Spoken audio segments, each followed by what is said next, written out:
तो यहाँ पे देखिए हम लोग पाश्चात्य काव्य शास्त्र के जो महत्वपूर्ण तथ्य हैं अब वो खत्म करने वाले हैं, क्योंकि जो हमारा काव्य शास्त्र का यहाँ पे आपको इंडेक्स देखने को मिलेगा, ये इंडेक्स है ना, जो हमारा पाश्चात्य काव्य शास्त्र हम लोगों ने किया था, उसमें अभी तक हम लोगों ने अध्याय 1 प्लेटो का अनुकरण सिद्धांत, अरस्तु के सिद्धांत, अनुकरण सिद्धांत, विरेचन, यानी अरस्तु के 3 सिद्धांत हैं, अनुकरण, विरेचन, ट्रेजेडी या कॉमेडी सिद्धांत, ये भी खत्म कर लिया। दूसरा अध्याय हम लोगों का कंप्लीट हो चुका है।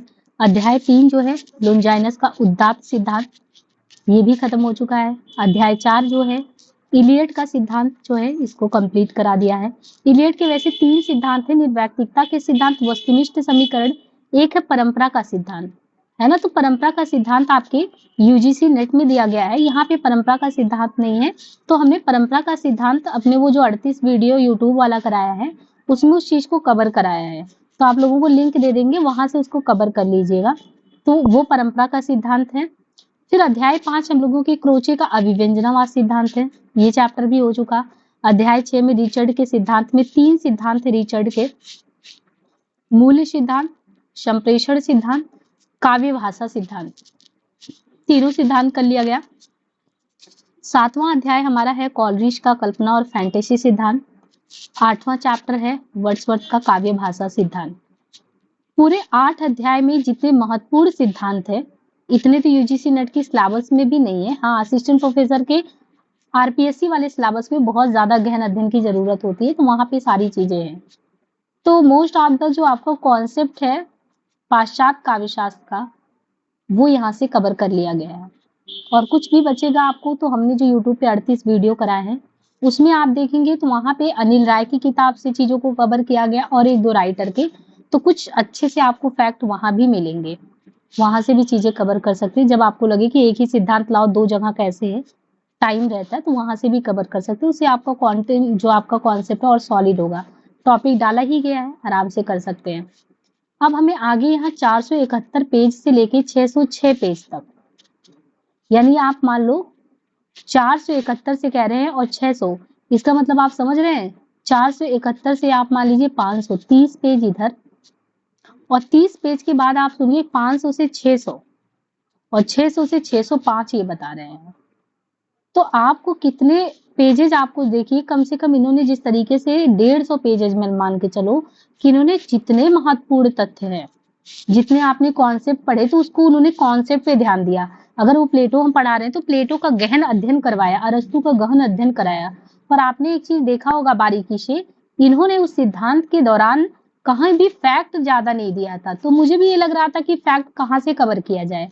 लेकिन ये बहुत अच्छी बात इनकी किताब में, करीबन 150-140 पेज में इन्होंने लास्ट में हर एक सिद्धांत के जितने महत्वपूर्ण तत्व होते हैं, जैसे हम लोग नोट्स क्रिएट करते हैं, बनाते हैं, उन्होंने उसको नोट्स फॉर्मेट में पीछे दे दिया है, जो कि आपके एग्जाम में किसी में भी जाएंगे सबसे अहम रोल अदा करने वाला वही है। कॉन्सेप्ट की क्लास को आप 2 की स्पीड पे 1 बार 2 बार सुनेंगे, जैसे आपको प्लेटो, अरस्तु या लोंजाइनस, उदात्त सिद्धांत सारे कॉन्सेप्ट क्लियर होंगे। फिर आपको क्या करना है, ये जितने भी वीडियो बनेंगे 2-2 घंटे 3-3 घंटे के, मुश्किल से मान के चलिए 8 घंटे में कवर हो जाएगा। इतने पेज 8 नहीं तो 10 घंटे लगेंगे। इस 8-10 घंटे को आपको ऐसे लेना कि बार बार रिवीजन करके सुनना है और बार बार आपको इन्हीं क्लासेज को रिपीट करना है। जैसे आपको इसके पीडीएफ दे देंगे तो 100-150 पेज का जो भी बनेगा उसको बार बार आपको देखना है पर डे, है ना, 1 पेज 2 पेज 3 पेज। और इस तरीके से आप पूरी तरीके से आजाद हो जाएंगे कि पाश्चात्य काव्य शास्त्र मेरी तरफ से पूरी तरह खत्म कर दिया गया है। बस आपका काम होगा वीडियो को बार बार सुनना है, बार बार रिवीजन करना। कभी मेरा मन किया कि चलो आज रिवीजन कर लेते तो वो चीज रिवीजन पे लगा सकते हैं, लेकिन क्योंकि अभी हम लोगों को जल्द से जल्द चीजों को खत्म करना है, एग्जाम है सामने, तो अभी नहीं करेंगे, ये काम आपको करना होगा। तो हम लोग यहाँ पे आज से कवर करेंगे महत्वपूर्ण स्मरणीय तथ्य पाश्चात्य काव्य शास्त्र परिशिष्ट 1, 2, 3, 4, फिर आगे के ऐसे दिए गए हैं, ये हम लोग कवर करने वाले हैं। ठीक है, इस तरीके से हमारा खत्म हो जाएगा। अब नेक्स्ट हमारा क्या है, क्योंकि हमारा पूरा काव्य शास्त्र अगर यूजीसी नेट के आप देखो तो जो आपको काव्य शास्त्र का यूनिट लगा हुआ है, पूरा एक काव्य शास्त्र का यूनिट है, वो हरियाणा असिस्टेंट प्रोफेसर हो, आरपीएससी, सभी जगह काव्य शास्त्र के क्वेश्चन आते ही हैं। तो काव्य शास्त्र तो सिर्फ एक चीज तो है नहीं, 2 भागों में डिवाइड है, पाश्चात्य और भारतीय। अभी तक हम लोगों ने भारतीय काव्य शास्त्र को सिर्फ पहला चैप्टर किया है, और पहले चैप्टर में संस्कृत काव्यशास्त्र का इतिहास 1 से 38 पेज तक किया था। इसके वीडियो को एक बार आप लोगों को बता देंगे कहाँ से कवर करना है, क्योंकि अब हम लोग जैसे ही पाश्चात्य वाला जो कवर होगा 3-4 वीडियो, इसके बाद हमारा पूरा ध्यान पाश्चात्य भारतीय काव्यशास्त्र पे आ जाएगा। और आप लोग इस तरीके से भारतीय काव्यशास्त्र भी बड़ा है, कुछ दिन चलता रहेगा। अध्याय 2 हिंदी काव्यशास्त्र, काव्य लक्षण, हेतु, प्रयोजन, रस, रसूत के व्याख्याकार, साधारणीकरण, फिर रस संप्रदाय, अलंकार, रीति, ध्वनि, ये करीबन 400 पेज में है ना, 400 पेज में है। तो जैसे आपने देखा पाश्चात्य बहुत समय नहीं लगा, बहुत फास्ट ही हम लोगों ने कोशिश की थी। इसको भी 2-2 3-3 घंटे लेके मॉर्निंग में क्लास लेंगे, आराम से ये खत्म होगा। तो इस तरीके से आपका पूरा एक काव्यशास्त्र जो वो यहाँ से खत्म हो जाएगा। इसके साथ हमें और क्या करना है, इस समय आपने देखा हमने शुक्ल सीरीज शुरू कर दिया है। आप लोगों को जल्दी हो इसलिए हमने शुक्ल सीरीज को यूट्यूब पे शुरू कर दिया है। तो हिंदी साहित्य के इतिहास में शुक्ल सीरीज रामबाण है। अपने डेली रूटीन में आपको काव्यशास्त्र को वरीयता देना है मेरी तरफ से। दूसरी तरफ शुक्ल सीरीज जैसे जैसे कंप्लीट कराए, जैसे शुक्ल सीरीज में हमने आपको बताया था आदिकाल है, भक्ति काल है, रीति काल है, आधुनिक काल है। आधुनिक काल में एक काव्य खंड है और एक गद्य खंड है। तो अभी हमने क्या किया, गद्य खंड को शुरू किया है। गद्य खंड में भी प्रकरण 1, 2, 3, 4 में करके डिवाइड है, जिसमें हमने गद्य का विकास और गद्य का आविर्भाव 2 प्रकरण कराया। आज तीसरा भी कर दिया, गद्य का प्रवर्तन। ऐसे करके 3-4 क्लास और होंगे जिसमें गद्य काव्य खंड, गद्य का जो पोर्शन है काव्य वाला नहीं, गद्य खंड वाला, वो खत्म हो जाएगा। फिर वहां पे काव्य खंड करा देंगे। फिर ऐसे आदिकाल, भक्ति काल, रीति काल, आधुनिक काल, और आराम से आपके शुक्ल खत्म हो जाएंगे। तो इस महीने का टारगेट में हमारा होगा उधर से हम शुक्ल सीरीज जितना खत्म कर पाए वो, और इधर से हम भारतीय काव्यशास्त्र खत्म कराए। तो 2 किताबें खत्म करना बहुत बड़ी बात है और बहुत ज्यादा, मतलब आप समझो कि शुक्ल सीरीज भी अपने आप में बहुत तगड़ी सीरीज है और ये भी। इसके अलावा आप लोग कुछ और करना चाहेंगे तो इस समय अगर आप प्रैक्टिस सेशन में अपने तरफ से लगा पाओ, वाईसीटी से क्वेश्चन लगाओ, नहीं तो वाईसीटी से क्वेश्चन लगाना हो तो जो हमने गद्य के सारे वाईसीटी के आधे घंटे के वहां पे क्वेश्चन वाले सीरीज कराए हैं, उसमें जाके 1-1 घंटे, आधे घंटे को 2 की स्पीड पे सुन के 15-20 मिनट में डेली कुछ ना कुछ सुनेंगे तो कुछ चीजें आपको याद होंगी। या तो आप वहां का असिस्टेंट प्रोफेसर वाली प्रैक्टिस सेट मार लीजिए, 25 प्रैक्टिस सेट है लगभग, 2-3 खत्म नहीं किए उसको कर लीजिए। तो मेरी तरफ से आप शुक्ल को फॉलो करिए और काव्यशास्त्र को करिए, और जितनी अच्छे से हो कि मतलब इसको खत्म करना, मतलब पूरी तरह खत्म करना है, ऐसे करना है। मैं कोशिश करूंगी शुक्ल के जल्दी नोट्स बनाऊं, आज से ही शुरू करेंगे जैसे जैसे करा रहे हैं, और जैसे वो बनेगा रिवीजन कोशिश करेंगे, कराएंगे। तो ये मेरी तरफ से रहेगा। अभी हम लोगों का 5 तारीख हुआ है ना, आराम से काव्यशास्त्र और ये दोनों चीजें खत्म हो जाएंगी। तब हम लोग आगे के शेड्यूल में भाषा साहित्य रखेंगे, है ना, इस तरीके से करेंगे। एक चीज और है, यूजीसी नेट की वजह से आप लोग परेशान होंगे तो परेशान नहीं होना। 5 से 10 यूनिट में आपका जो यूनिट 9 है निबंध विधा वाला, जिसमें आपके निबंध लगे हैं, उनके पूरे पीडीएफ जितने निबंध के हैं पूरा उसका हमने निकिता को भेजा था। आप लोगों को 1 दिन 2 दिन में, किसी दिन में मिला के 3-4 घंटे में उसका पूरा निबंध का हम निचोड़ करा देंगे। 80 पेज का है, 80-90 पेज का कितना है वो, है ना, निकिता को शायद दिया था, उसको करा देंगे। 1-1 यूनिट कोशिश करके उसको करा देंगे। बाकी जितना मूल टेक्स्ट है सब यूट्यूब पे करा दे रहे हैं, तो यहाँ पे डिस्कस कर देंगे, क्योंकि समय नहीं है तो हम कितनी चीजें यहाँ कराएंगे। तो वो चीज के लिए निश्चिंत रहिए, कितनी चीजें करा देंगे। ऐसे हम लोगों का शेड्यूल रहेगा। अब यहाँ पे हम लोग आज शुरू करते हैं, ठीक है। तो हम लोग क्या करने वाले हैं, पाश्चात्य काव्यशास्त्र महत्वपूर्ण स्मरणीय तत्व। आवाज वगैरह क्लियर आ रहा, बातें सारी समझ में आ रही, कोई डाउट तो नहीं है क्या चीज कैसे करना है? कोई डाउट नहीं है, कुछ भी प्रॉब्लम नहीं है?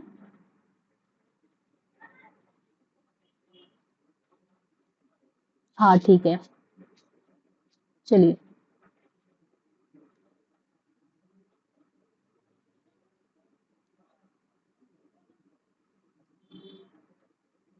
इसको एज ए डेमो क्लास ये निकाल देंगे, जिसको भी कांटेक्ट करना इस पे मैसेज कर सकता है। देखिए, पाश्चात्य काव्यशास्त्र जो महत्वपूर्ण स्मरणीय तत्व में, अब याद हो हमने वैसे तो आपको प्लेटो का सिद्धांत करा दिया था, बट यहाँ से हम शुरू करें तो बहुत अच्छे से एक एक चीज पे ध्यान देंगे। हम लोगों ने प्लेटो के काव्य भाषा सिद्धांत को समझ लिया, पूरी जर्नी क्या थी प्लेटो वगैरह की सारी चीजें समझ ली है। यहाँ पे सिर्फ फैक्ट पे काम करना है। तो प्लेटो क्या है, प्लेटो नैतिकवादी या उपयोगितावादी चिंतक हैं, दार्शनिक थे। आपने परंपरा में देखा सुकरात है, फिर प्लेटो है, फिर अरस्तु है, यानी पहले गुरु है, फिर उनके चेले प्लेटो है, फिर अरस्तु है, अरस्तु के सिकंदर है। इनका समय 428 और 27 में बड़ा कंफ्यूजन रहता है, लेकिन कोई बात नहीं। आप डॉक्टर भगीरथ मिश्र के अनुसार इस चीज को देखिए कि इन्होंने कहा है कि प्लेटो का जो जन्म है 428 ईस्वी पूर्व हुआ था। कुछ विद्वान के अनुसार प्लेटो का जन्म आप 427 मान सकते हैं। कहाँ जन्म हुआ? एथेंस में हुआ। इनके पिता कौन थे? अरिस्टोन भी बोलते, पेरिक्टोन भी बोलते, मेरे खुद के नोट्स वाले में अरिस्टोन पेरिक्टोन लिखा था, ऐसे करके है। ये शब्द अंग्रेजी भाषा का शब्द है, इसका यूनानी उच्चारण क्या है? इसका यूनानी उच्चारण है प्लाटोन। यानी प्लेटो को हम लोग यूनानी लैंग्वेज में कहना चाहेंगे ना तो प्लाटोन कह सकते हैं, और इसी चीज को अरबी में कहना चाहेंगे तो अरबी में क्या कहेंगे? अफलातून कहेंगे। और इनका मूल नाम क्या है? अरिस्टोक्लीस है। तो मतलब यूनानी उच्चारण प्लाटोन है, अरबी में अफलातून है, मूल नाम अरिस्टोक्लीस था। इनकी प्रमुख कृतियां कौन सी हैं जो बार बार पूछी जाती है? इनको हमने कैसे बताया था कि अगर आप एक स्टेट, एक राज्य बनाना चाहोगे तो उस राज्य में आपको नियम कानून चलाने वाला भी तो कोई होना चाहिए। तो रिपब्लिक मीन्स कि लोग स्वतंत्र हैं, तो एक स्टेटमेंट चलाने वाला होना चाहिए। वो चलाएगा कैसे? द लॉज, नियम कानून से चलाएगा। The republic, the statement, the laws. Republic रचना क्या है? प्लेटो के राजनीतिक चिंतन और आदर्श राज का एक महत्वपूर्ण दस्तावेज है। तो रिपब्लिक स्पेशली किसका है? राजनीतिक चिंतन और आदर्श राज्य का। प्लेटो को ऐसे भी क्वेश्चन पूछते हैं ना कि प्रत्ययवादी हैं, आत्मवादी हैं, कैसे हैं? तो प्लेटो प्रत्ययवादी, आत्मवादी दार्शनिक थे। प्लेटो ने कविता की निंदा की और आदर्श गणराज्य में कवि को निष्कासित करने का सुझाव दिया। प्लेटो ने कविता की निंदा की, तो पूरी कहानी आपको बताते कि कविता की निंदा करने के पीछे कारण क्या था। क्यों ये आदर्श गणराज्य की बात कर रहे थे? क्योंकि आपने एथेंस स्पार्टा की लड़ाई पढ़ी होगी, तो कैसे इनके गुरु सुकरात के साथ उनको विष का प्याला वगैरह पिलाया गया था। फिर जब इनको लगा कि जब एक राज्य है जो बल पे काम कर रहा है और हमारा राज्य बुद्धि पे काम कर रहा है, तो देख रहे हैं जो बलवान है वो बुद्धि को पराजित कर दे रहा है, तो इनका मोहभंग हो गया। और जब सुकरात अपने गुरु को देखे कि इस तरीके से बुद्धि का सम्मान नहीं हो रहा, तो इनको लगा कि बलवान होना जरूरी है। फिर इनको लगा कि ये कविता, कवि, ये सब रोमांटिक चीजें, ये सब काम नहीं आता, हमारे बुद्धिमान लोगों को तो ऐसे पराजित कर दिया गया, तो मोहभंग हो गया। हर एक चीज के पीछे कारण होता है। प्लेटो ने कविता की निंदा उसी के परिप्रेक्ष्य में की, तो हमें इनको गलत नहीं लेना है। प्लेटो ने कविता की निंदा की और आदर्श गणराज्य में कवि को निष्कासित करने का सुझाव दिया। क्यों? क्योंकि वो मानते हैं कि काव्य अगर रचना भी चाहता है कविकार, तो काव्य में नैतिकता का उग्र समर्थक थे। आप नैतिक चीजें लिखो, इवन ऐसी चीजें लिखो जो वीरता परक चीजें हो, क्योंकि राज्य को अगर लड़ाई में जाना है तो वीर प्रशस्ति गायन करो। तो ये चीज इन्होंने किया, उग्र समर्थक थे नैतिकता का, और ये मानते थे कि काव्य का प्रभाव बड़ा मोहक, आनंददायक और संक्रामक होता है। प्लेटो का मानना था कि काव्य सामाजिक पर अशुभ प्रभाव डालता है। काव्य क्या है? सामाजिक पर अशुभ प्रभाव डालता है, इसलिए कवि को राज्य से निष्कासित कर देना चाहिए। इसीलिए हम बैकग्राउंड आपको बताते चलते हैं कि जहां पे भी थोड़ा गहन अध्ययन की जरूरत होगी, प्लेटो के सिद्धांत को थोड़ा सा आपको ऐसे पूछेंगे कि आ रहा है कि नहीं, वहां पे आपसे पूछा जा सकता है कि भाई प्लेटो ऐसा क्यों कह रहे हैं, क्या दिमाग में चल रहा था। इसके लिए जो हमने 38 वीडियो बनाए उसमें प्लेटो के काव्य सिद्धांत को देखेंगे, तो मैंने बोर्ड पे बहुत अच्छे से एथेंस और स्पार्टा की लड़ाई को समझाया। टाइम निकाल के एक बार उस वीडियो को देखिएगा, यूट्यूब पे एथेंस स्पार्टा पूरी कहानी सब समझाया है। तो काव्य सामाजिक पर अशुभ प्रभाव डालता है, इसलिए कवि को राज्य से निष्कासित कर देना चाहिए। प्लेटो की दृष्टि में काव्य ऐसा हो जो नवयुवकों में शौर्य जगाए और नृत्य की लालसा पैदा करे।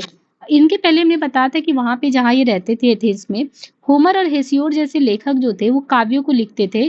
तो उनमें कहते थे कि ये लोग ऐसा काव्य लिखते थे ना, वहां पे वीरता की जगह भय का संचार अगर कर रहे हो तो कोई मतलब नहीं है।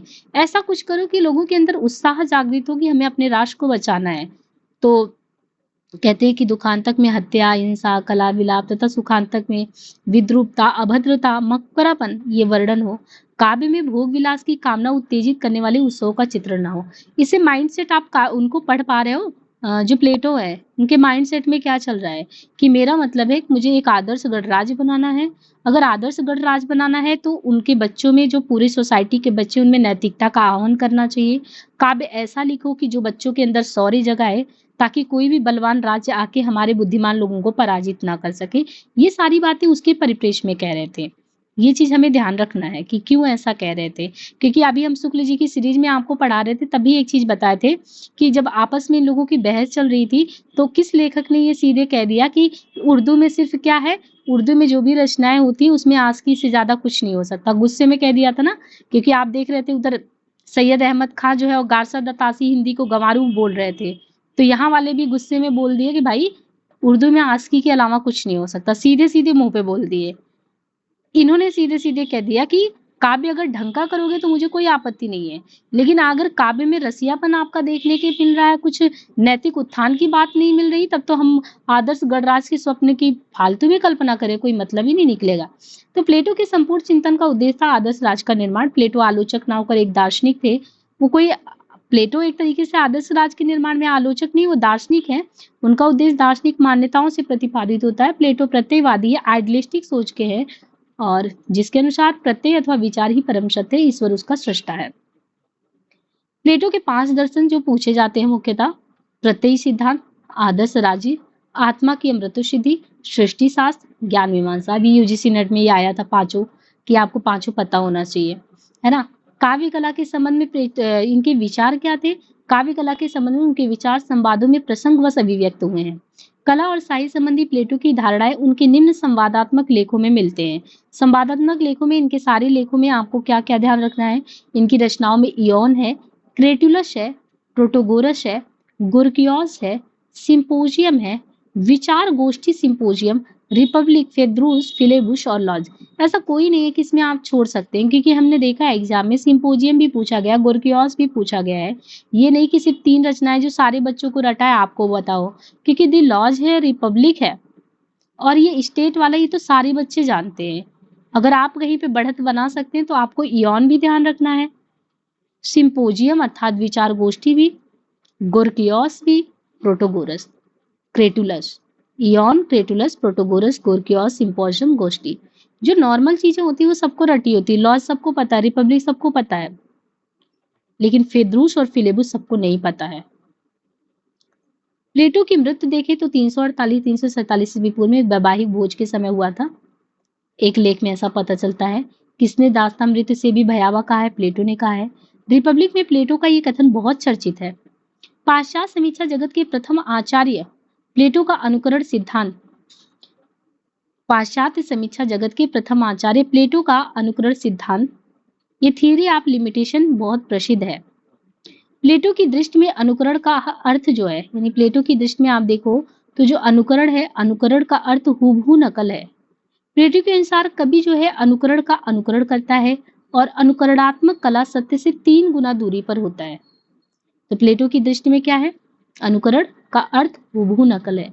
प्लेटो के अनुसार कवि अनुकरण का अनुकरण करता है, और अनुकरणात्मक कला से कितनी दूरी? 3 गुना दूरी पर होता है, इसलिए वो त्याज्य है। तो इन्होंने पहले ही बता दिया कि आपके दिमाग में जो प्रत्येक विचार आता है उसके निर्माता कौन है? ईश्वर है। ईश्वर ने अगर इस सृष्टि का निर्माण किया, इसका मतलब प्रत्येक विचार डालने वाला ईश्वर। ये सृष्टि निर्माण हुआ दूसरे नंबर पे। इसको देख के किसी कलाकार ने कुछ ऐसा बनाया तीसरे नंबर पे, तो कला तीसरे नंबर पे आ गया, त्रिधा अपेत। जैसे कोई भी चीज मान लीजिए, किसी ने कोई बात पहले कही होगी, फिर उसी को किसी ने और कह दिया, फिर वो आपके तक पहुंचा रहा, तो आपको जो सत्य है उसमें हो सकता है दूसरे नंबर वाले ने काट छाट किया हो, फिर दूसरे वाले आप तक लेके आए और छट गया माल। तो कुछ ऐसा ही है। ये मानते हैं कि अनुकरण का अर्थ होता है, अगर आपने अनुकरण किया, अनुकरण का मतलब सीधे सोचिए कि मैं जैसे पढ़ा रही हूँ, आपको कल को किसी को और पढ़ाना, क्या हूबहू पढ़ाएंगे? आपके दिमाग का स्तर अलग, मेरा अलग, तो कैसे हूबहू हो सकता है? और प्लेटो ने कहा हूबहू है, जबकि अरस्तु ने यही बोला था कि गुरुजी गलत करे, ऐसा नहीं होता है। कला सत्य से 3 गुनी दूरी पे होता है, उसको त्रिधा अपेत कहते हैं, ऐसा प्लेटो ने कहा था। कि कभी अनुकृति की अनुकृति करता है, कलाकार अनुकर्ता होता है, इमिटेटर होता है, कलाकार का सत्य तक पहुंचना संभव ही नहीं है। प्लेटो के शब्दों में कला सत्य से कितनी? त्रिधा अपेत, इसको थ्राइस रिमोट बोलते हैं, अर्थात प्लेटो ने काव्य के सत्य को मूल सत्य से 3 गुना दूर माना। प्लेटो ने 2 एग्जाम्पल दिए जो बार बार एग्जाम में आते हैं, एक पलंग का एग्जाम्पल, एक मेज बनाने वाला बढ़ई जो कारीगर होता है उसका एग्जाम्पल दिए थे। प्लेटो ने अनुकरण का प्रयोग 2 स्तरों पर किया है, एक दर्शन के स्तर पर, एक लोक कल्याण के स्तर पर किया है। प्लेटो के अनुकरण के 2 संदर्भ हैं, विचार जगत और गोचर जगत के बीच व्याख्या करने के लिए, एक है वास्तविक जगत और कला के बीच संबंध स्थापित करने के लिए। प्लेटो ने जो इयोन नामक इनकी किताब है, इयोन में इन्होंने क्या किया है? काव्य सृजन को एक प्रकार से ना बताया कि ईश्वरीय उन्माद है, डिवाइन मैडनेस। आप कोई भी काव्य लिखते हो तो यौन में बातचीत के दौरान बताते हैं कि आपका वो स्वतः कुछ नहीं होता, ये काव्य देवी को प्लेटो ने म्यूजेज कहा है। काव्य देवी की कृपा है, ईश्वरीय उन्माद है, वही आपके अंदर काव्य का सृजन करता है। यौन में यही बातें कहते हैं। आप ये मत खुश हो जाओ कि मैं ही कुछ ऐसा कर रहा हूँ, अभ्यास की वजह से मैं बहुत अच्छा कर पा रहा हूँ, नहीं, कुछ तो आपके अंदर जो प्रतिभा डाला गया है उसमें बांसुरी के तान फूंकने का काम ईश्वर कर रहा है, इसलिए ईश्वर पे बहुत बिलीव करते हैं, इसलिए यौन में कहते हैं, यौन इनका संवादात्मक यानी संवाद यानी बातचीत वाला है, तो उसमें कहते हैं कि सब ईश्वरीय उन्माद है। प्लेटो ने म्यूजेज, काव्य देवी को प्लेटो ने म्यूजेज कहा। साहित्य के संबंध में प्लेटो की दृष्टि उपयोगितावादी है और नैतिकतावादी, मतलब कोई भी साहित्य लिखो उसकी यूटिलिटी होनी चाहिए और आइडियलिस्टिक सोच होना चाहिए, नैतिकतावादी होना चाहिए, सौंदर्यवादी या आनंदवादी नहीं होना चाहिए, सिर्फ आनंद के लिए नहीं, सिर्फ सुंदरता के लिए नहीं, भाई हमारा काम होना चाहिए, नैतिकतावादी होना चाहिए। उनकी दृष्टि में वही साहित्य सुंदर है जिसमें सत्य और शिव था, जो समाज के लिए उपयोगी, हितकारी और नैतिक नहीं है वो साहित्य ग्राह हो ही नहीं सकता। प्लेटो दार्शनिक के साथ साथ कवि भी थे, उनकी कविताएं ऑक्सफोर्ड बुक ऑफ वर्क्स में संग्रहित है, ऑक्सफोर्ड बुक ऑफ वर्क्स में संग्रहित है। प्लेटो ने काव्य एवं कवि पर क्या आरोप लगाए हैं? काव्य अनुकृति की अनुकृति है, नकल का नकल पहला आरोप। कवि स्वयं अज्ञानी होने के साथ साथ अज्ञानता का प्रसारक है, दूसरा आरोप। जो थोड़ी सी गहराई में क्वेश्चन आते हैं ना एग्जाम में, ऐसे उठा के 3-4 आपको दे देंगे क्या क्या आरोप लगाए हैं, अगर आपको पता होगा तो आप सही कर पाओगे, भी सारे पता हो। जैसे पहला अनुकृति की अनुकृति, कवि स्वयं अज्ञानी होने के साथ अज्ञानता का प्रसारक है, कलात्मक रचनाएं समाज के लिए अनुपयोगी है, कभी समाज में अनाचार और पोषण करने का अपराधी है। दी रिपब्लिक में प्लेटो ने कविता को अनैतिक करार दिया था, रिपब्लिक में बोल भी दिया था कविता जो है अनैतिक है। प्लेटो ने कवि, काव्य पाठी और श्रोता के बीच संबंध की तादात्म्य स्थिति का उल्लेख करते हुए चुंबक का एग्जाम्पल दिया।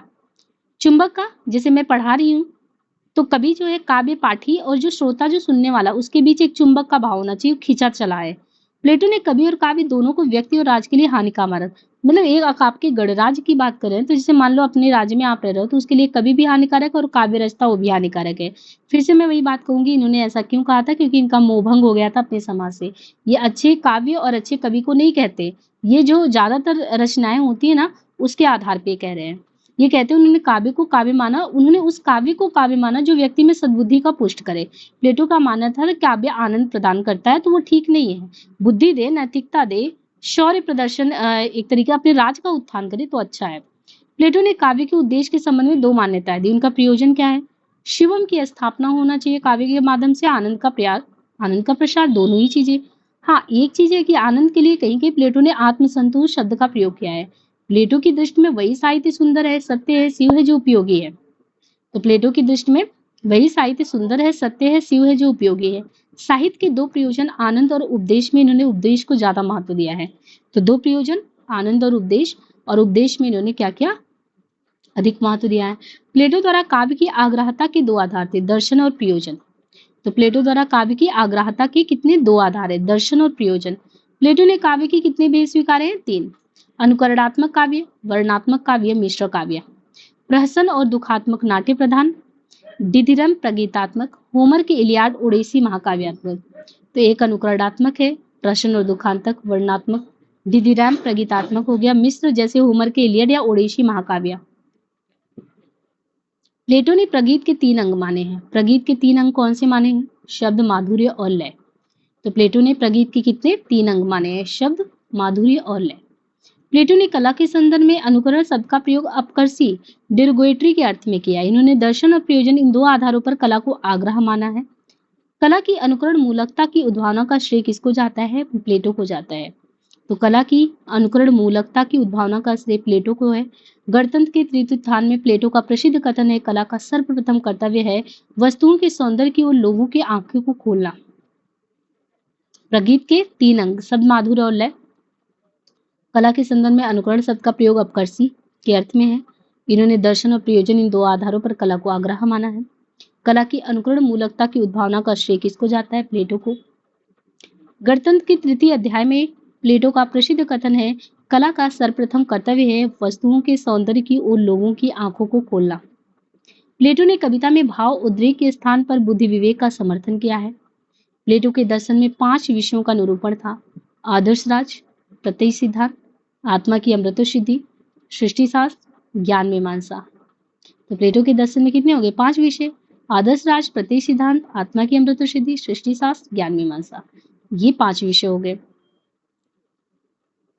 काव्य और कला के स्वरूप, प्रयोजन और प्रभाव से संबंधित अनेक विचारों के प्राचीनतम उद्भावक कौन है? प्लेटो है। कला के मूल के संबंध में प्लेटो का दृष्टिकोण कैसा है? कला के मूल के संबंध में प्लेटो का दृष्टिकोण उपयोगितावादी और नैतिकतावादी है। प्लेटो के अनुसार कवि की काव्य चेतना कैसी है? एक बांसुरी के समान है, जिसमें स्वर फूंकने का काम कौन कर रहा है? ईश्वर करता है।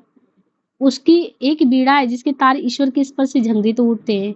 कवि केवल माध्यम है, वास्तविक रचयिता या गायक स्वयं ईश्वर है। इस प्रकार काव्य रचना के क्षेत्र में दैवी ईश्वरीय प्रेरणा का सिद्धांत प्लेटो का महत्वपूर्ण देन है। कलावादी चिंतक की प्लेटो की काव्य कला संबंधी मान्यताएं इयोन में है। काव्य कला संबंधी मान्यता कहाँ है? इयोन में है। प्लेटो का कला संबंधी दृष्टिकोण विधेयात्मक या मानकीय है। कहने का मतलब है कि प्लेटो का ये है कि कला कैसी होनी चाहिए। प्लेटो के समान दूसरा मेधावी पुरुष विश्व में हुआ ही नहीं। मैकाले ने कहा कि प्लेटो जैसा तो कोई हुआ ही नहीं मेधावी पुरुष। मैकाले ने कहा प्लेटो विश्व के सबसे बड़े तत्वज्ञानी थे। किसने कहा? इमर्सन ने कहा। प्लेटो स्वच्छंदतावादी आलोचना के प्रवर्तक थे। किसने कहा? देवेंद्रनाथ शर्मा ने कहा। समस्त दर्शन शास्त्र प्लेटो के संवादों की पाद टिप्पणी मात्र है। किसने कहा? व्हाइट हेड ने कहा। प्लेटो यहाँ पे हमने समाप्त कर दिया। अब प्लेटो के बाद कौन आते हैं? अरस्तु आते हैं। प्लेटो के शिष्य हुए अरस्तु।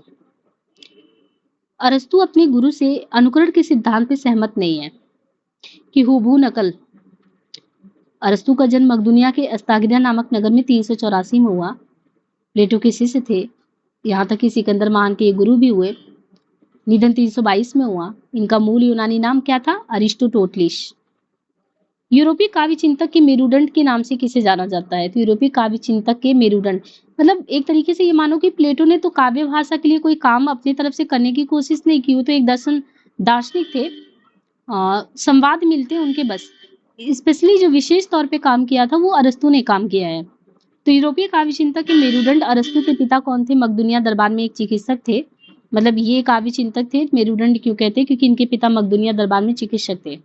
दर्शन शास्त्र, आचार शास्त्र, राजनीति शास्त्र, काव्य शास्त्र, भाषा शास्त्र के अलावा भौतिक विज्ञान, जीव विज्ञान, वनस्पति विज्ञान, मौसम विज्ञान, मनोविज्ञान, विभिन्न विषयों पर इनकी 400 पुस्तकें हैं।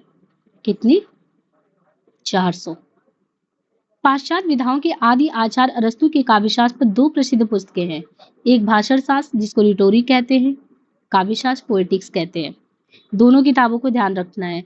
इंग्लिश में भी आता है, हिंदी में तो ठीक है कम आता है। सीधे लिख देता पोएटिक्स किसका है। तो पोएट मतलब क्या होता है? काय पोएट कवि, तो पोएटिक्स कर दिया तो काव्य शास्त्र। रिटोरिक ये भाषण शास्त्र है। तो भाषण पे भी है शास्त्र, काव्य पे भी है। हाँ, ये जो भाषण शास्त्र है इसका यूनानी नाम क्या है? तो भाषण शास्त्र का यूनानी नाम है टेक्नेस रिटोरिकेश। भाषण शास्त्र जो है इसका यूनानी नाम क्या है? टेक्नेस रिटोरिकेश करके है। अरस्तु के काव्यशास्त्र का यूनानी नाम क्या है? काव्यशास्त्र की यूनानी नाम पेरीपोइटकेस है। पेरीपोइटकेस जिसका अंग्रेजी रूपांतरण आन पोएटिक्स 1780 में जिनका पेरीपोइटकेस यानी जो अरस्तु का काव्यशास्त्र पे है, जो अरस्तु के काव्यशास्त्र का यूनानी नाम है। अभी हमने पोएटिक्स देखा ना, इसको वैसे तो पोएटिक्स कहते हैं क्योंकि 2 ही किताबें हैं अरस्तु की, पोएटिक्स और ये जो बहुत महत्वपूर्ण है। बाकी तो 400 लिख डाला छोटा छोटा, लेकिन मेन जो है पोएटिक्स। पोएटिक्स बोले तो काव्यशास्त्र, और काव्यशास्त्र का यूनानी में कहेंगे तो उसको आता है क्वेश्चन पेरीपोइटकेस किसका है। जो पेरीपोइटकेस है जिसका अंग्रेजी में रूपांतरण किया गया उसका नाम कर दिया गया ऑन पोएटिक्स, और ये कब किया गया? 1780 में। और इसको करने वाले कौन थे? ऑक्सफोर्ड डी विंस्टैंटली ने किया। ऑक्सफोर्ड से टी विंस्टैंटली ने किया। उसका संक्षिप्त एवं चालित नाम पोएटिक्स है। इसकी रचना कब हुई? इसकी रचना 330 ईस्वी पूर्व के आसपास देखने को मिला। ये पेरीपोइटकेस कितने अध्याय में विभाजित है? मैंने पहले भी बताया, यही क्वेश्चन सेम आया था पीएचडी के एंट्रेंस में। पेरीपोइटकेस टोटल 26 अध्याय में है। 26 अध्याय में। एक हमने आई थिंक 200-300 पेज का आपको पीडीएफ दिया था जिसमें मेरे खुद के नोट्स हैं। उसमें हमने चैप्टराइजेशन की बात की थी। इवन मुझे लग रहा है जब डिटेल में पढ़ा रहे थे तब भी अध्याय के बारे में बताया था, क्योंकि थोड़ा सा और गहराई का कोई भी आप क्वेश्चन पेपर सॉल्व करोगे तो अध्याय भी पूछ लेते, 1 से 5 में कितना है, 5 से आगे वाले में कितना है, इतना भी। और मोटे तौर पे जब हम यहाँ फैक्ट याद कर रहे हैं तो 26 अध्याय है, 50 पृष्ठ है। पेरीपोइटकेस में इन्होंने बताया हम लोग इतना डिटेल से पेरीपोइटकेस या पोएटिक्स ऑन द पोएटिक्स क्यों पढ़ रहे हैं? क्योंकि उसी में तो हाँ क्या चीज? अच्छा जी, ये गलत हुआ था, ये गलत हुआ था ना। कल ये दीक्षा ने भी ध्यान दिलाया था। ठीक है, हाँ उसको उसको करेक्ट कर लीजिए, करेक्ट करिए। क्या था दीक्षा उनका? ये इन्होंने याद दिलाया था मेरे को। अब एकदम फ्लो में पढ़ा रहे हैं ना, तो इनके मरने जीने का याद ही नहीं दिया हमने। हाँ वो उसका। हाँ। हम्म। कहाँ अरे यही हम लोग पढ़ रहे थे ना, वो उनका डेट ऑफ बर्थ, क्या डेट ऑफ बर्थ नहीं, उनका जीवन मरण गलत दिया था। वर्ड्सवर्थ का।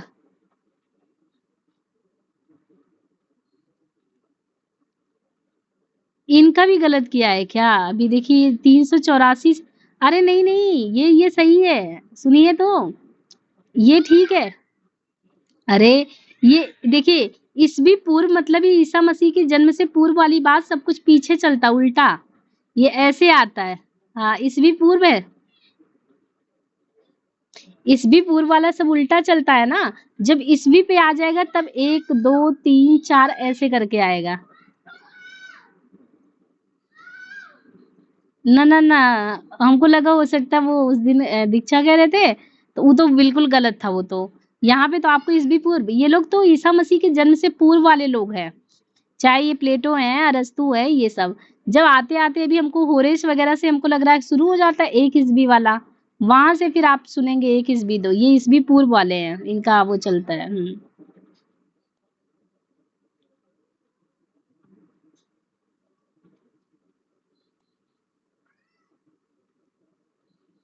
तो ये सब क्वेश्चन अभी मैं बता तो रही हूँ, ये गोरखपुर पीएचडी एंट्रेंस में आया था। पेरिपोइटिस कितने अध्याय में विभाजित है? 26। थोड़ा और गहराई में जाएंगे, आरपीएससी वगैरह में तो 26 अध्याय में से अध्याय के नाम पूछ लेते हैं। वो हर एक एग्जाम का स्तर डिपेंड करता है कि आपको किस लेवल का क्वेश्चन करेंगे, ऐसे करके। अभी तो हम लोग यहाँ पे फैक्चुअल पढ़ रहे हैं, इनका पढ़ रहे हैं, कल को हम निर्मला जैन से आपको पढ़ाएंगे तो बहुत सारी चीजें होंगी जो कॉमन नहीं है, फिर निर्मला जैन के मत आपको अलग अलग लगेंगे। तो जो आरपीएससी लेवल के पेपर वगैरह आप देखिए, उसमें बहुत गहराई में क्वेश्चन कराया है। धीरे धीरे समझ हो जाएगा। पहले तो हम लोग एक लेयर तैयार कर रहे हैं, उसके लिए ये तो बहुत रटा होना चाहिए। इसको रटने का मतलब आप समझ रहे हैं, छोटे मोटे सारे एग्जाम निकलेंगे आपके, काव्यशास्त्र से एक भी क्वेश्चन गलत नहीं होगा। ये बेसिक तो बहुत स्ट्रांग है ये। फिर एक लेवल ऊपर जाने का मतलब है, फिर थॉट लेवल पे आ जाते हैं कि निर्मला जैन ने क्या कहा, अनिल राय ने क्या कहा, भगीरथ ने क्या कहा, ऐसे होता है फिर बात। अब इनका जो पेरिपोइडिस है वो 26 अध्याय में 50 पृष्ठ में, अरस्तु के काव्य की उत्पत्ति, काव्य की प्रकृति, काव्य का सत्य, काव्य के भेद, काव्य प्रयोजन, काव्य कला।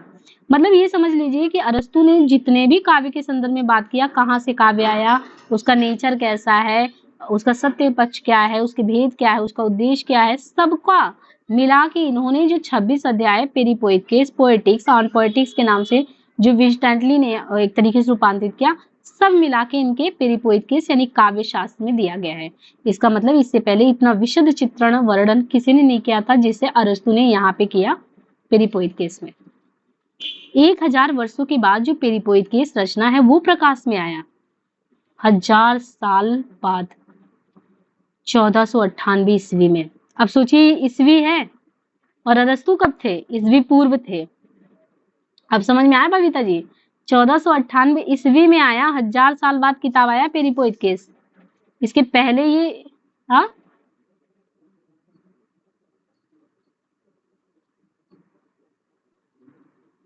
ये विंस्टेंटली ने 1780 ईस्वी में किया।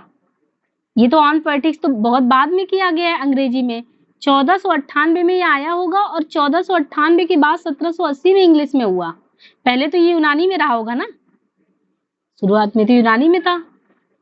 अब जो है, और ये भी देखिए 1000 साल के बाद जब पेरिपोइडिस रचना प्रकाश में आया 98 में, तो ये वल्ला नामक इतालवी ने इसका लैटिन में अनुवाद किया।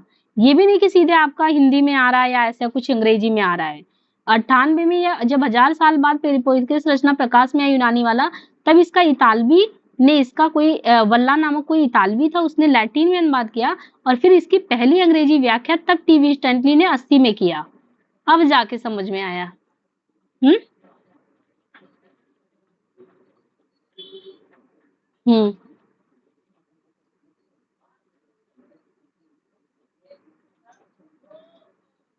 हाँ तो वो वही है, रिपीटेड क्वेश्चन है ये तो। जब आप अलग अलग जगह का क्वेश्चन लगाएंगे तब आपको खुद ही पता चलेगा कि ये सब तो बार बार हर जगह पे रिपीट होता ही रहता, आता ही रहता है क्वेश्चन। बूचर जो है, अब ये पूरी कहानी आपको समझ में आ रही है कि अरस्तु ने 2 किताबें लिखी। पेरिपोइडिस बहुत इंपॉर्टेंट है, 26 अध्याय में बांट के 50 पृष्ठ में। और इन्होंने जो लिखा था लगभग वही शुरुआत में इन्होंने बताया कि पेरिपोइकिस फिर ऑन पोएटिक्स में चेंज हुआ, और ये 1000 साल बाद जब आया तो 98 में वल्ला नामक इतालवी ने इसका लैटिन में अनुवाद किया। फिर ये टी वेंशनली ने जो है 1780 में इसको व्याख्या किया अंग्रेजी में। फिर बुचर ने 1894 में, और बुचर और इनग्रेम वाई वाटर 1898 में पेरिपोइकिस का अनुदित रूप ये सबसे प्रामाणिक माना गया। जो बुचर ने किया, इनग्रेम बाई वाटर 1898 में किए, इसका अनुवाद सबसे ज्यादा प्रामाणिक माना गया। ये 50 पृष्ठों की पुस्तक है। ये अरस्तु की लगभग वैसे 4000 रचनाएं बताई जाती, 4000 नहीं, ये 400 होंगी। पता नहीं यहाँ पे क्यों 4000 लिखा है, वैसे तो 400 है, 4000 रचनाएं नहीं है। देखिए, जिनमें पेरिपोइकिस, टेक्निस, रिटोरिकेस और पोएटिक्स। एक पेरिपोइकिस, टेक्निस, रिटोरिकेस भाषण शास्त्र, एक पोएटिक्स काव्य शास्त्र, 3 रचना। अच्छा, तो पेरिपोइकिस, टेक्निस हो गया और पोएटिक्स हो गया। इनकी एक और भी रचना है, एक रचना है वसीयतनामा करके। तो पेरिपोइकिस हो गया, टेक्निस ये हो गया, पोएटिक्स काव्य शास्त्र हो गया। एक रचना इनकी वसीयतनामा करके है, वसीयतनामा जिसे दास प्रथा से मुक्ति का पहला घोषणा पत्र कहा गया है। तो दास प्रथा से मुक्ति का पहला घोषणा पत्र इनके वसीयतनामा को कहा गया था। अरस्तु जो है उन्होंने एसिस तथा लाइसियम, अरस्तु ने एसिस तथा लाइसियम लीसियस एथेंस के समीप अपोलो में, यानी अरस्तु जो थे उन्होंने एसिस लाइसियस नामक 2 स्थानों में नई अकादमी की स्थापना की। इनके गुरु जो थे ना प्लेटो, उन्होंने भी एकेडमिया को स्थापित किया था। इनको लगा कि जो प्रतिभाशाली लोग बाहर चले जा रहे हैं, तो अरस्तु ने भी किया था और प्लेटो ने भी किया था। तो इनके जो चेले अरस्तु, उन्होंने भी एसिस और लाइसियम में 2 स्थानों पे नया अकादमी की स्थापना की। अरस्तु प्रथम वो काव्य शास्त्री थे जिन्होंने कला और ललित कला, यानी आर्ट क्या होता है, फाइन आर्ट क्या होता है, समानता दोनों को मिला देते हैं, लेकिन फाइन आर्ट अलग चीज है, आर्ट अलग है, उसमें भी डिफरेंस क्रिएट किया। पाश्चात्य काव्य शास्त्र के पितामह वैसे अरस्तु हैं, मेरुदंड भी यही है, और अपने 3 सिद्धांत की वजह से बहुत प्रसिद्ध हैं। एक तो इनके अनुकरण सिद्धांत है, दूसरा विरेचन सिद्धांत है, त्रासदी है। और ये अच्छी बात है कि तीनों ही सिद्धांत काव्य शास्त्र में लगभग सभी जगह के उसमें सिलेबस में लगे हैं। तो हम एक एक करके अब इनके सिद्धांत के बारे में पढ़ते हैं। पहला है अरस्तु सिद्धांत, पहला है अनुकरण सिद्धांत। अरस्तु ने क्या चीज, अच्छा हाँ, देखिए अनुकरण सिद्धांत जो है, अरस्तु ने प्लेटो की भांति काव्य कला को नैतिक दार्शनिक दृष्टि से ना देकर, अरस्तु ने क्या किया, इनके गुरु प्लेटो कैसे थे, वो कोई काव्य शास्त्र के लिए तो कुछ करने बैठे नहीं थे। तो इनके प्लेटो जो गुरु थे वो काव्य कला को नैतिक दार्शनिक दृष्टि से, मतलब अरस्तु ने अपने जो गुरु थे प्लेटो की तरह नहीं देखा इसको कि नैतिक दृष्टि से देखिए, आदर्शवादी होना चाहिए, प्रत्ययवादी होना चाहिए, कल्याणकारी राज्य होना चाहिए, हुबहू नकल हो, ऐसा कुछ नहीं। इन्होंने अपने गुरु की दृष्टि से नहीं देखा इस चीज को। अरस्तु ने प्लेटो की भांति काव्य कला को नैतिक दार्शनिक दृष्टि से नहीं देखा, बल्कि इन्होंने क्या किया, सौंदर्यवादी दृष्टि से देखा और ये प्रसिद्ध मान्यता स्थापित की कि जो कला है वो प्रकृति की अनुकृति है। आर्ट इमिटेट्स नेचर, आर्ट जो है, हमारी कला जो है वो प्रकृति की अनुकृति है। गुरु ऐसा नहीं मान रहे थे। गुरु कला में कोई सौंदर्यवादी दृष्टि की बात नहीं करते थे, वो कला को उपयोगितावादी दृष्टि से बात करते थे। जैसे मैं आपसे कहूँ कि आप साहित्य के विद्यार्थी हो, एक तो आप जॉब के लिए पढ़ रहे हो, दूसरा साहित्य समाज की सेवा के लिए है। साहित्य जिनमें सबके समाज के प्रति आपका कुछ ना कुछ एक तरीके से दायित्व बोध आपको निर्वहन करना, वो चीज भी आपको ज्ञात कराता है, जो कि हर एक विषय नहीं कराता। हर एक विषय की अपनी सीमा है, हर एक विषय अपना टेक्निकलिटी पार्ट को लेके चलता है, बड़ा तार्किक लेके चलता है, पर हर साहित्य के विद्यार्थी में साहित्य संवेदनशील बनाता है, भावनाएं होती है, समाज के प्रति दायित्व लगता है, वो सारी चीजें। तो इसमें तो बहुत चीजें आ गई। लेकिन अगर आप प्लेटो की तरह सोचेंगे तो बहुत ही लॉजिकल चीजों को लेके, तो हाँ विषय हम पढ़ रहे हैं जॉब के लिए। तो इनके जो चेले अरस्तु, इन्होंने गुरु का अनुसरण नहीं किया। इन्होंने कहा नहीं, कला हो, फाइन आर्ट हो, आर्ट हो, ये डिफरेंट चीज है, और कला हमेशा प्रकृति की अनुकृति है। आर्ट इमिटेट्स नेचर, अरस्तु के अनुसार प्रकृति में जो कुछ अपूर्ण रह जाता है, हमारे आसपास जितनी भी चीजें रह जा रही है, जिसमें जो कुछ भी हमको लगता है वो कुछ खालीपन है, कंप्लीट नहीं है, कभी उस चीज को कंप्लीट करता है। अपनी हमने फैंटेसी पढ़ लिया, कल्पना सिद्धांत पढ़ लिया, कल्पना और फैंटेसी किसको मिलता है, सबको तो मिलता नहीं। हम लोगों ने देखा था ना, सामान्य लोगों के अंदर कल्पना सिद्धांत नहीं काम करता है, फैंटेसी सब नहीं रच सकते हैं, वो तो स्पेशली कभी को मिलता है। इसलिए कभी क्या होता है, उसके पास कल्पना शक्ति है, फैंटेसी है, वो कभी अपनी अनुकरण शक्ति के द्वारा जो भी चीजें खाली रह जाती है वो उस चीज को कंप्लीट करता है, प्रस्तुत करता है पूर्ण रूप में। प्रकृति से अरस्तु का मतलब क्या है? हम प्रकृति नेचर से क्या समझते हैं? मतलब कि जगत का जो बाहर चीज है, स्थूल है और गोचर रूप तथा आंतरिक रूप में काम, क्रोध इत्यादि से, मतलब वो आंतरिक बाहर दोनों की बात करता है। दोनों में सामंजस्य स्थापित करने की बात तो हम लोगों ने पढ़ी थी कि चीजों में हमारे सामंजस्य जितने अच्छे से स्थापित हो, बाह्य और आंतरिक, तो एक अच्छा सिद्धांत वही चीज होगा। तो यहाँ पे इन्होंने क्या कहा, जैसे हम लोग संप्रेषण में बोले थे कि जब दो लोगों के विचार एक जैसे आइडेंटिकल पूरी तरीके से नहीं हो बट काफी पॉइंट ऑफ व्यू सेम मिलते हो, तभी तो संप्रेषणता का सिद्धांत काम करता है, ऐसे तो करता नहीं है। ऐसे ही प्रकृति से अरस्तु का अभिप्राय क्या है कि जगत के बाहरी जो चीजें, आंतरिक रूप में काम, क्रोध, जितनी भी चीजें मन के विकार है, उसमें आप एडजस्टमेंट कैसे करते हो, साम्य मिडिल पाथ कैसे निकालते हो, मध्यम प्रतिपदा।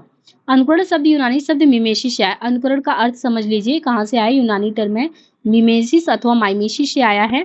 हिंदी में अंग्रेजी शब्द इमिटेशन का रूपांतरण है, इंग्लिश में ये इमिटेशन का रूपांतरण है, वैसे ही यूनानी से आया। यूनानी के मिमेसिस या माइसेसिस का पर्याय है। मिमेसिस का सबसे पहले प्रयोग किसने किया था? मिमेसिस का सबसे पहले प्रयोग होमर ने किया। होमर की कृति का क्या नाम है? Hymn to Apollo. तो मिमेसिस होमर की हिम टू अपोलो रचना में मिलता है।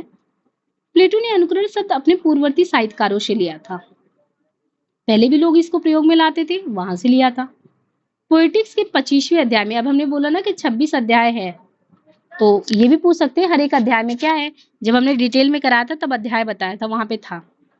25वें अध्याय में अरस्तु ने अनुकरण का अर्थ प्लेटो की भांति हूबहू नकल या प्रतिकृति नहीं माना, उसका अर्थ पुनः सृजन अथवा पुनर्निर्माण माना, रिप्रोडक्शन माना।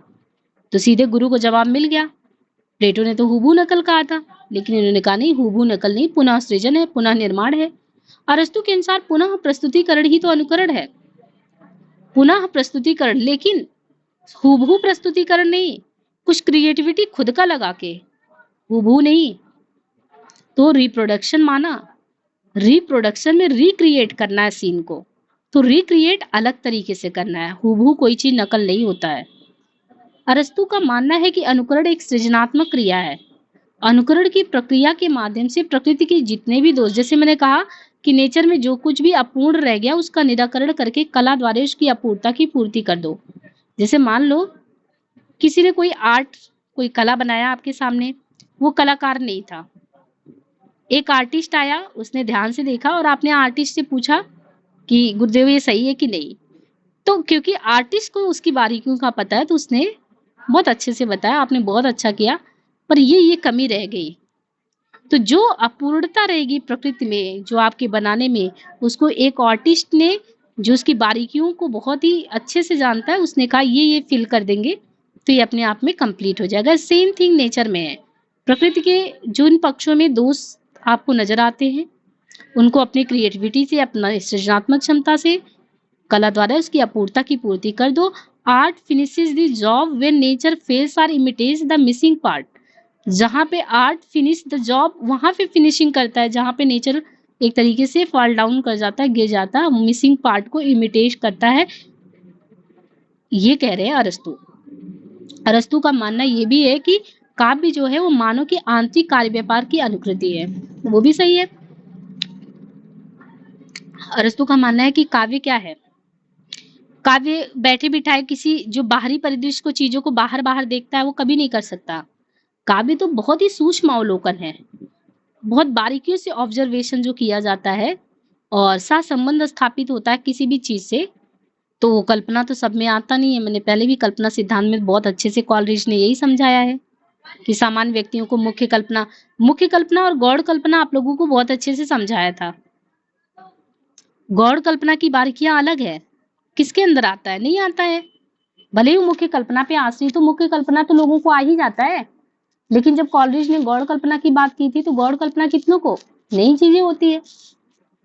तो अरस्तु का मानना है जो काव्य है वो मानव की आंतरिक कार्य व्यापार की अनुकृति, क्या आपके मन में चल रहा हर एक चीज को लेकर, और सबसे बड़ी बात है कार्य व्यापार के क्षेत्र में अनुभव बहुत बड़ा रोल प्ले करता है। अरस्तु के अनुकरण का अर्थ है आदर्शीकृत प्रतिरूपण। आदर्शीकृत प्रतिरूपण अरस्तु ने कला को सृजन प्रक्रिया मानते हुए सृजन प्रक्रिया के 3 लेयर बताए हैं। 3 लेयर में इन्होंने कहा है कि अगर आप लेयर में देखो, एक तो लेयर ऐसा है कि जो वस्तु जैसा है उसे वैसा ही दिखा दो। ये तो प्लेटो की बात हो गई, जैसा वैसे ही दिखा दो। वो तो यहाँ तक कहते हैं जैसा है वैसे कहाँ दिखाओगे। त्रिधा पेट में तो ऐसा होता है कि सत्य से आप 3 गुना दूरी पे हो जाते हो। एक चीज, कोई चीज कंप्लीट था, उसको दूसरा बनाया, थोड़ा अधूरा कर दिया, तीसरे तक पहुंचा और अधूरा हो गया।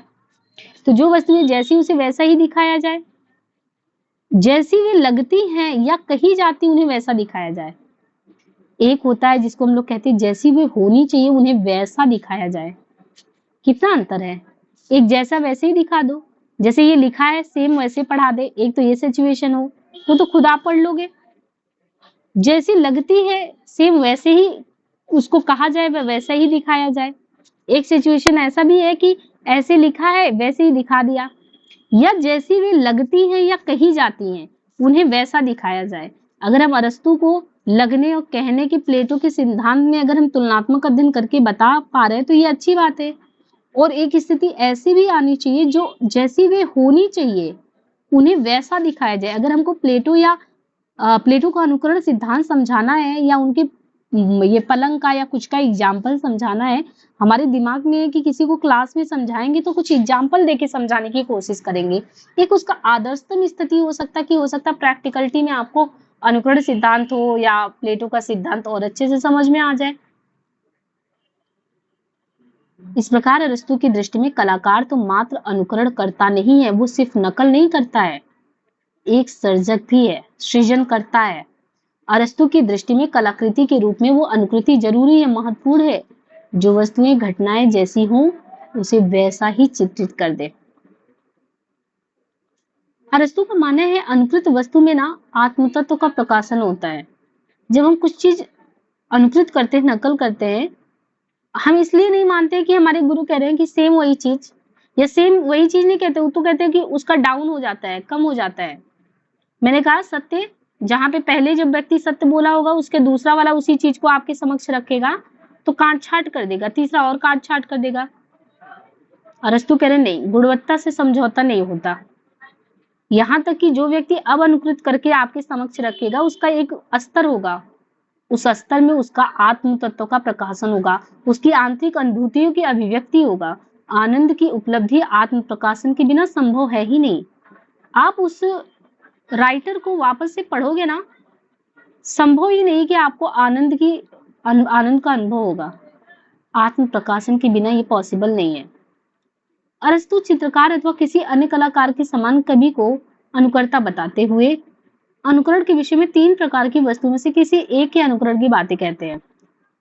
अरस्तु चित्रकार अथवा किसी अन्य कलाकार के समान कवि को अनुकर्ता बताते हुए अनुकरण के विषय में 3 प्रकार की वस्तु में से किसी एक के अनुकरण की बातें कहते हैं।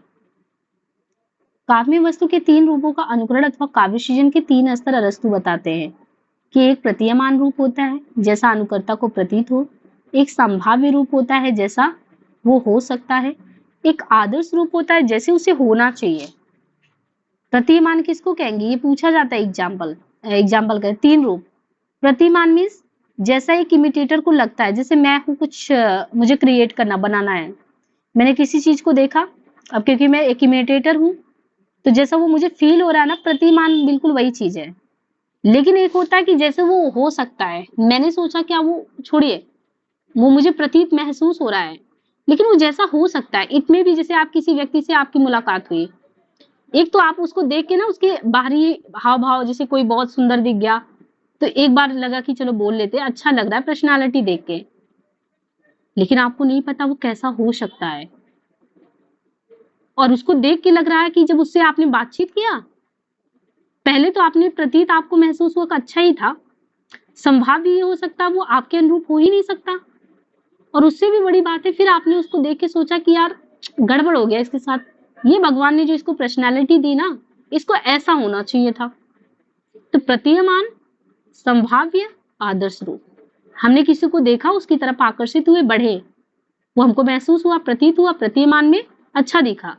जैसे हमने हाथ बढ़ाया संभाव्य रूप में कि ये ऐसा हो सकता है, 2 बात किया तो लगा कि यार लेबल ही नहीं है कुछ बंदे का। आदर्श रूप, फिर लगा कि इतना सुंदर भगवान ने बना दिया, काश ये ऐसा होता।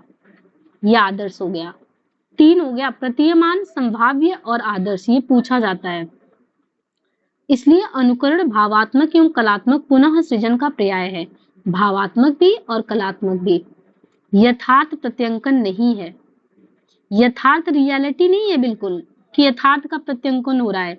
वो भावात्मक प्लस कलात्मक दोनों गुण से एक सृजन होता है।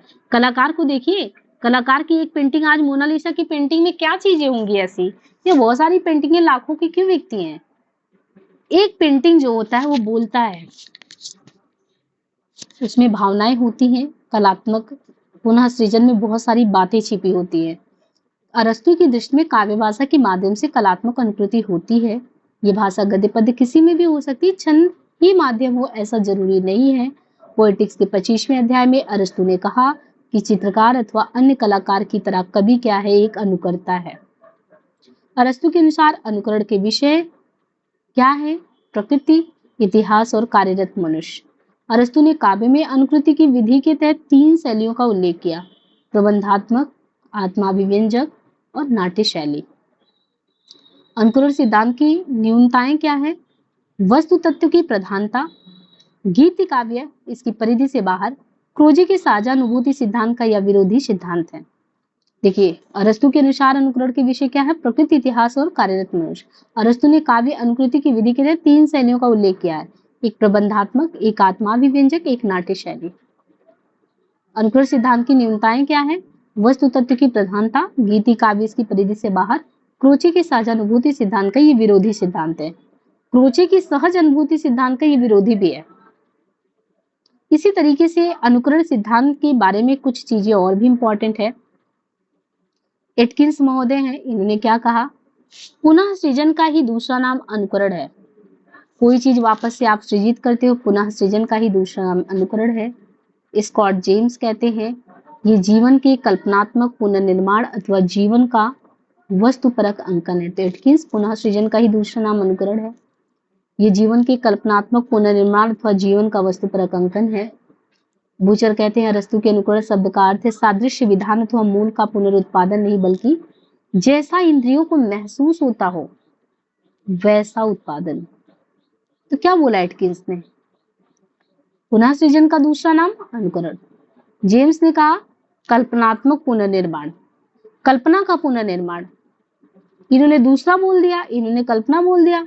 बुचर ने कहा सादृश्य विधान अथवा मूल का पुनरुत्पादन नहीं, बल्कि इंद्रियों का प्रतीत वैसा उत्पादन, इंद्रियों को जैसा प्रतीत हो रहा है।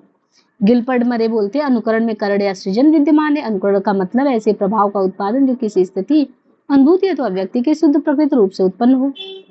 मध्ययुगीन पंडित वर्ग काव्य प्रकृति की अनुकृति है। अरस्तु की इस मान्यता में मध्ययुगीन पंडित वर्ग ने प्रकृति का अर्थ नियमों से बंधा हुआ जीवन बताया, तो अनुकरण का अर्थ यथावत प्रत्यंकन किया।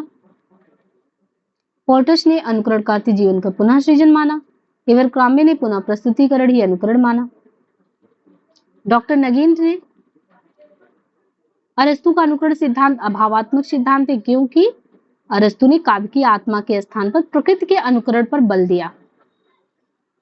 डॉक्टर नगीन क्या कहते हैं? अरस्तु का अनुकरण सिद्धांत अभावात्मक सिद्धांत है। क्यों? क्योंकि अरस्तु ने काव्य की आत्मा के स्थान पर प्रकृति के अनुकरण पर बल दिया है। तो ये कंप्लीट नहीं मान रहे, अभाव मान रहे हैं। क्यों? क्योंकि कह रहे काव्य के स्थान पे जोर ही नहीं दे रहे आत्मा पे, ये तो प्रकृति पे जोर दे रहे हैं। शुरुआत में हमने इमिटेट्स ऑफ नेचर ही देखा था, तो डॉक्टर नगीन को ठीक नहीं लगे। इन्होंने कहा अरस्तु जब कला को प्रकृति की अनुकृति कहते हैं, तो प्रकृति से उनका मतलब जीवन के अंतर्बाह दोनों रूपे से होगा।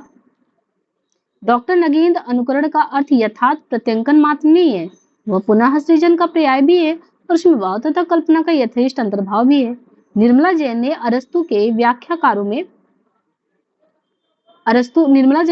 के व्याख्याकारों को 3 भागों में बांट दिया: नो क्लासिकी, रोमांटिक, रूपवादी, संरचनावादी।